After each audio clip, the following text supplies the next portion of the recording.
casa.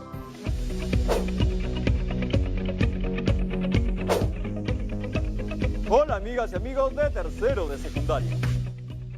¿Se acuerdan de mí? Bah, ¿cómo se me ocurre preguntar eso? Por supuesto que me recuerdan. Si soy el mejor y más codiciado detective de todo el Perú. ¡Ja! ¡Qué modestia la mía! Yo soy Detective John, el mejor investigador del mundo, del sistema solar, de los universos paralelos y de mi barrio. Seguro que ya saben por qué estoy nuevamente aquí en Aprendo en Casa. En los programas anteriores estuvimos investigando un caso que buscaba descubrir los motivos por los cuales existen hoy menos quechohablantes que antes. Y claro, es un tema tan retador que aún nos queda mucho trabajo por delante. Igual, es importante reconocer cuáles han sido nuestros avances hasta el momento. Aprendimos a elegir y delimitar a nuestra población de interés e identificamos a qué tipo de variable pertenecía. Seleccionamos una muestra utilizando el tipo de muestreo aleatorio conglomerado y luego el muestreo simple. Después elaboramos y aplicamos una encuesta a 30 personas. Más adelante, ordenamos los datos recopilados en tabla de frecuencia. Y lo hicimos reconociendo los valores de cada variable, diferenciando si lo íbamos a organizar en datos agrupados o no agrupados. Determinamos también los valores que tomaron las variables. Por el caso de la edad, ahora ya sabemos que se trata de una variable cuantitativa y que puede tomar casi cualquier valor. La relación con el quechua es una variable cualitativa. Y, para los motivos de menos quechohablantes, determinamos que se trataba de una variable cualitativa. A partir de esto, deducimos que, si la variable tiene pocos valores, los datos no se agrupan. Esta variable puede ser cualitativa o cuantitativa discreta. Por otro lado, si la variable tiene muchos valores, los datos sí se agrupan. Y esta variable puede ser cuantitativa discreta o continua. Discreto, como los detectives. Luego, identificamos los elementos de una tabla de frecuencia. Y después, elaboramos una tabla de frecuencia para cada tipo de variable. Eso es todo lo que hemos avanzado en nuestra investigación hasta el día de hoy. Bastante, ¿cierto? Ah, y no crean que me olvidé del reto. ¿Cómo les fue con eso? Teníamos que organizar los datos de la pregunta 2 de la encuesta en una tabla de frecuencia. ¿Lo llegaron a hacer? En mi caso, ya conozco los motivos por los cuales las personas creen que han disminuido la cantidad de quechohablantes. Sin embargo, leer estos datos, es decir, analizarlos, no es tan fácil, por la manera en la que se presentan.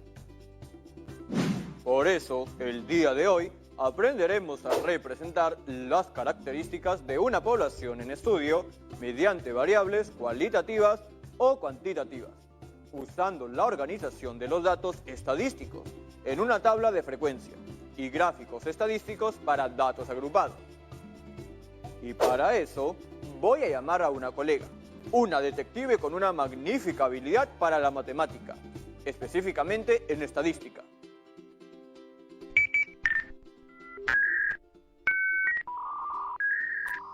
¿Aló? ¿Detective profesora? Soy yo, el agente 009. ¿No sabes quién soy? Tengo una misión para usted. Mejor le hago una videollamada para explicarle mejor. Buenas tardes, profesora Daisy. Hola, detective John. Cuéntame, ¿cuál es esa misión que tienes para mí? ¿Se acuerda de esa investigación que le conté? La que estabas haciendo con tus colegas de tercero de secundaria sobre por qué ahora hay menos quechohablantes que antes. Sí, esa. Por eso la he llamado.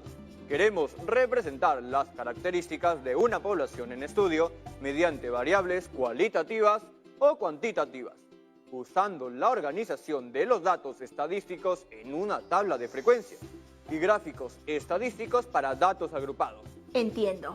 Lo que ustedes necesitan es representar esa información de manera gráfica para lograr una mejor comprensión. Eso es lo bueno de hablar con detectives, que nos entendemos a la primera, sin dar tanta vuelta. Es cierto. Empecemos entonces. Nuestro plan de trabajo para el día de hoy será: paso número 1. Conocer la estructura y elementos que debe tener un gráfico estadístico. Paso número 2. Conocer los tipos de gráficos estadísticos. Paso número 3. Reconocer y elaborar el gráfico estadístico pertinente para cada tipo de variable. ¡Perfecto! Empecemos de una vez. Que el tiempo vuela sin tener alas y corre sin tener pies. Muy misterioso. Entonces, ¿cómo hacemos para conocer la estructura y elementos que debe tener un gráfico estadístico? Empezaremos definiendo qué es un gráfico estadístico o diagrama. Es una representación visual de datos estadísticos por medio de puntos, líneas, barras, polígonos o figuras asociadas a escalas de medición, que permite una fácil comprensión de la información en su conjunto. Sospecho que ya sé a qué se refiere. En mi carrera de detectiviología, utilizábamos algunos de esos gráficos como pistas para resolver casos. Interesante. Nunca había escuchado el nombre de esa carrera. Es que es ultra secreta. Ah, entiendo. Bueno, continuemos con lo que estábamos.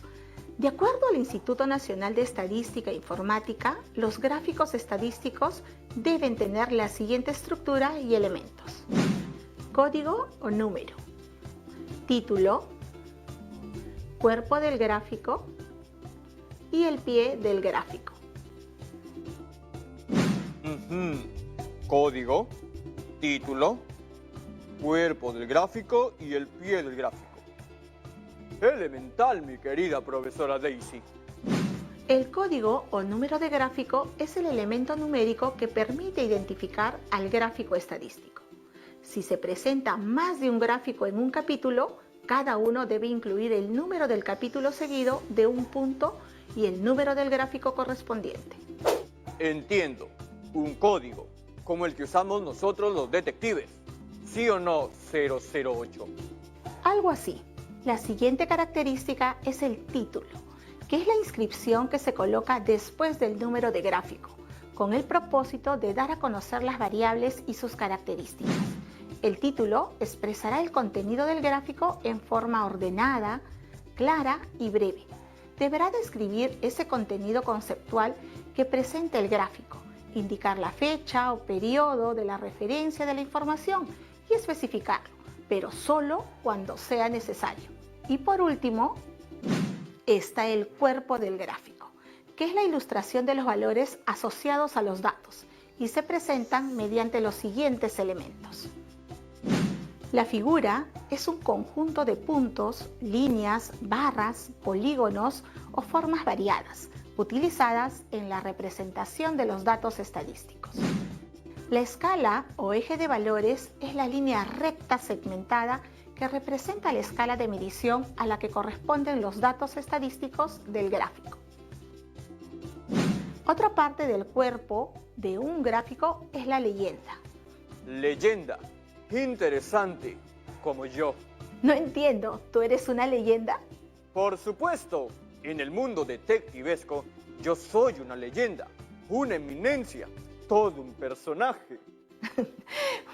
Bueno, no me cabe la duda, es que eres todo un personaje, detective John.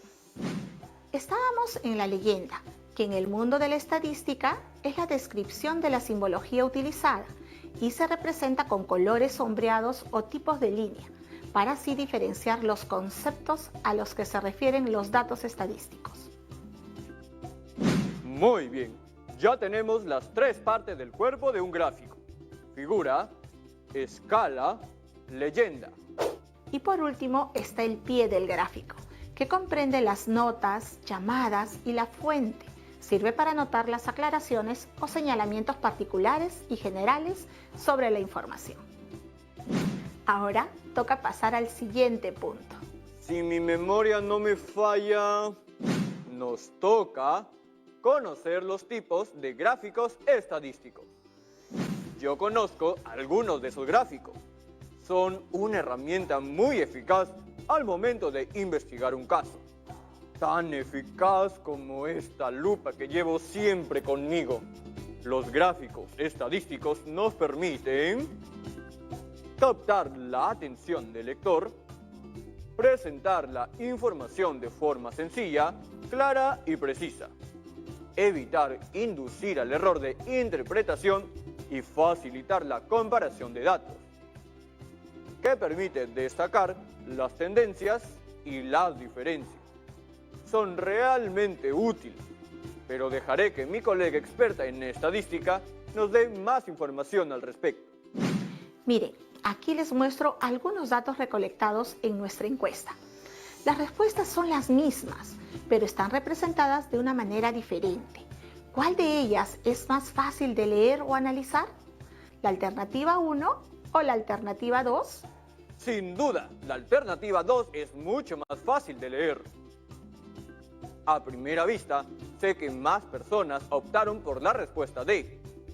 Las barras nos permiten identificar esta información rápidamente. Claro, como tú mencionaste, los gráficos estadísticos son muy atractivos y captan la atención de forma clara y sencilla. Ahora veamos cuáles son los tipos de gráficos. Existe una amplia variedad de tipos y modalidades y nosotros vamos a elegir cuál utilizar según nos convenga. Están los gráficos de barras, los histogramas, los polígonos de frecuencia y los gráficos circulares o de torta. ¿Alguien dijo torta? Sí, es otro nombre que le podemos dar a los gráficos circulares. Torta. Yo sé que esta investigación no debe parar, pero ni el detective más profesional como yo se puede resistir a una torta.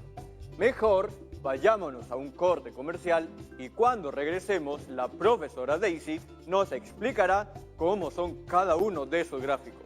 No se muevan, que en unos minutos regresamos con Aprendo en Casa. Fresa o chocolate.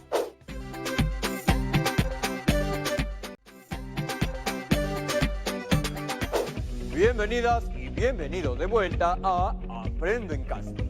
Me demoré un poco porque estaba, ya saben, resolviendo otros misterios. Yo nunca pierdo ni un solo segundo. Cada momento que tengo es utilizado sabiamente. Detective John, mejor utilicemos los minutos que nos quedan sabiamente, como dirías tú, y continuamos con nuestro asunto. Efectivamente, mi colega. Nos quedamos en los tipos de gráficos estadísticos, como los de barras, histogramas, polígonos de frecuencia y gráficos circulares. Muy bien, primero empecemos revisando qué es un eje de coordenadas. Miren, lo que tenemos en pantalla es un eje de coordenadas. Se tratan de líneas rectas, ortogonales e intersectadas. Una de ellas indica la escala de valores de los datos estadísticos, es decir, el eje de los valores, mientras que la otra indica los conceptos a los que se refieren los datos estadísticos que son objetos de representación, o sea, el eje de conceptos. En este tipo de gráficos estadísticos se pueden representar los datos mediante barras o líneas. El eje de valores puede mostrarse en forma horizontal o vertical. Los gráficos de barras utilizan estos ejes de coordenadas, ¿cierto? Así es. Uno de los gráficos más utilizados es el de barras. Aquí los datos se representan por medio de rectángulos de igual base sobre el eje de conceptos y su longitud corresponderá al valor del dato, según la escala utilizada en el eje de valores. Cuando se grafica más de una categoría, existen diferentes modalidades de presentación. No existen reglas estrictas para los gráficos de este tipo, pero como normas generales de presentación se indican algunas como estas. El ancho de las barras deben ser uniformes. La longitud de la barra debe ser proporcional a la cantidad que representa. El espacio de separación entre las barras por cada concepto debe ser constante. Las barras en estos gráficos pueden disponerse vertical u horizontalmente. ¿Y qué hay del histograma?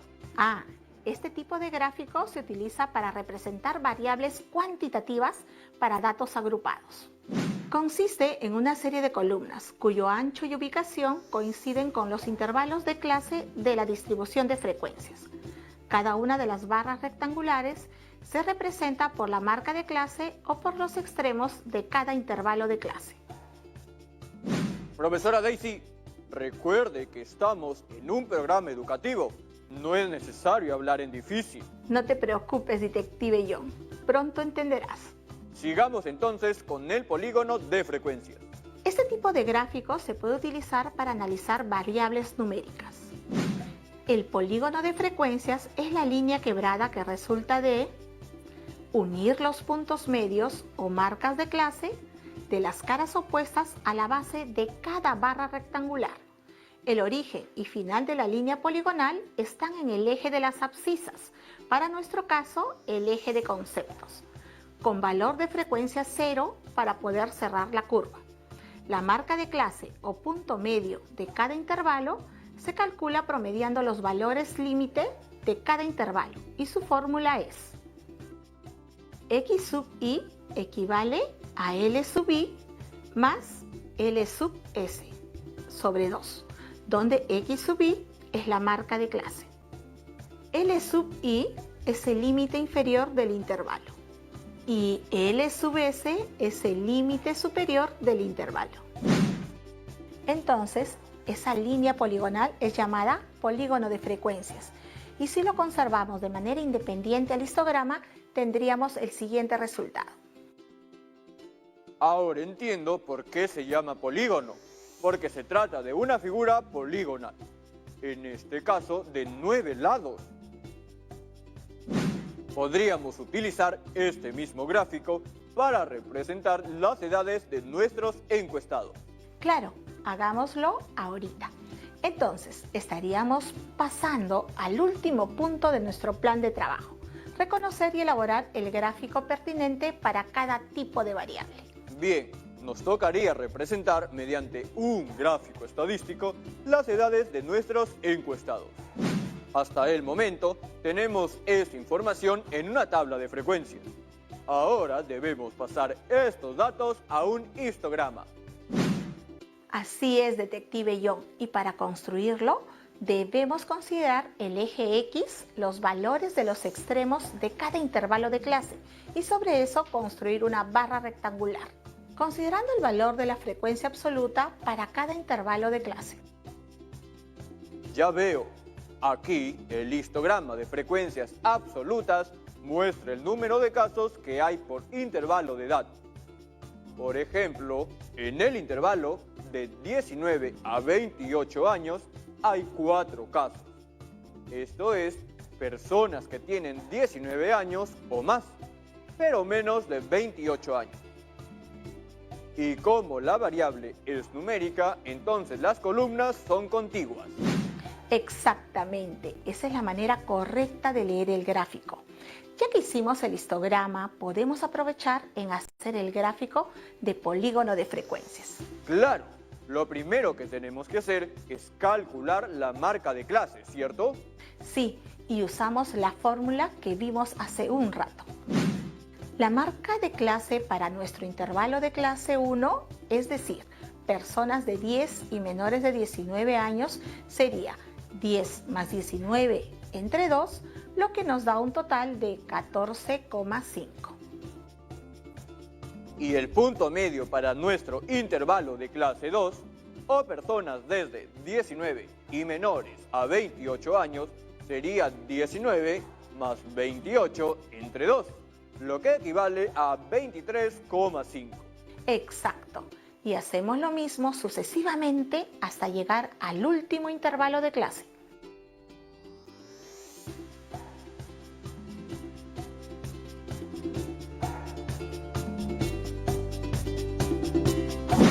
Ahora ubicamos los puntos medios de las caras opuestas a la base de cada barra rectangular y unimos mediante una línea quebrada, formando de esta manera un polígono, para lo cual los dos extremos deben encontrarse en el eje de X. ¡Listo! Ya tenemos nuestro polígono de frecuencias. Pasemos al siguiente diagrama. Mi olfato de detective me indica que el mejor gráfico que podemos utilizar para representar la pregunta número 1 de nuestra encuesta es el gráfico de barras. ¿Solo tu olfato de detective te dice que debemos usar un gráfico de barras? ¿O hay algo más? Bueno, por eso y porque el gráfico de barras se puede utilizar para representar variables cualitativas como la pregunta de nuestra encuesta. ¿Hablas quechua desde que eras niña o niño o tienes algún antepasado que lo hablaba como lengua materna? Y las opciones de respuesta eran sí y no. Así es. ¿Tienes a la mano la tabla de frecuencias de esa pregunta? Sí, aquí está. Me parece que podríamos graficarlo sobre la base de la frecuencia porcentual, ya que con esa información podemos interpretar mejor los resultados. ¿Recuerdan cómo se hacía? Solo multiplicábamos por 100 la frecuencia relativa y nos debería quedar así. Tiene razón, así se entiende mucho mejor. Y ya con estos valores hacemos nuestro gráfico de barras. En el eje horizontal X colocamos los conceptos de la variable, es decir, sí y no.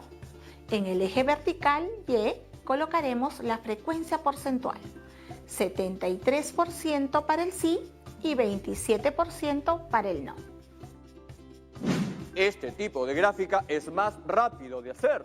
En este caso sí, porque habían pocas variables. ¿Qué es ese sonido, detective yo? Solo es una alarma que nos indica que es el momento del bloque de preguntas.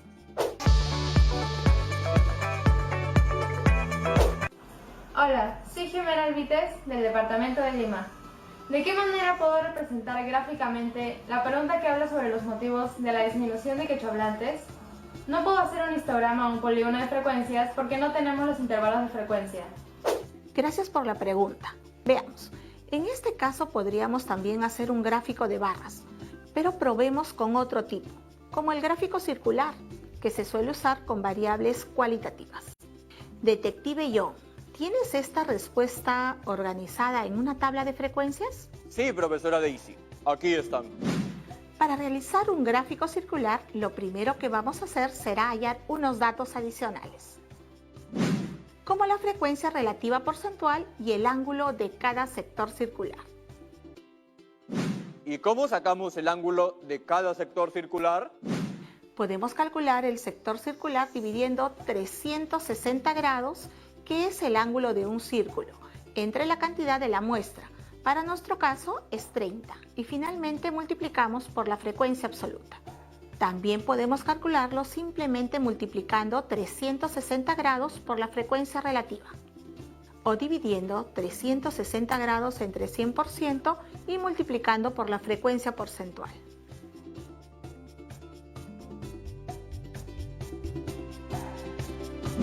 Son varias formas, pero como ya tenemos la frecuencia relativa porcentual, me iré por la última fórmula, que es 360 grados entre el 100% y multiplicado por la frecuencia relativa porcentual. Para el primer valor, que habla sobre la migración, voy a dividir 360 grados entre 100% y multiplicaré por la frecuencia porcentual, que es 10%, lo que me da un resultado de 36 grados. Ajá, ya tienes el primer valor. ¿Sabes cómo representarlo en un gráfico circular? Creo que sí. Primero dibujo el círculo, luego trazo el radio y con un transportador calculo el ángulo del sector. Así es, ¿no? Así es, detective yo. Para terminar de completar el gráfico, solo deberán completar la tabla de frecuencias y luego traspasar esa información al gráfico circular.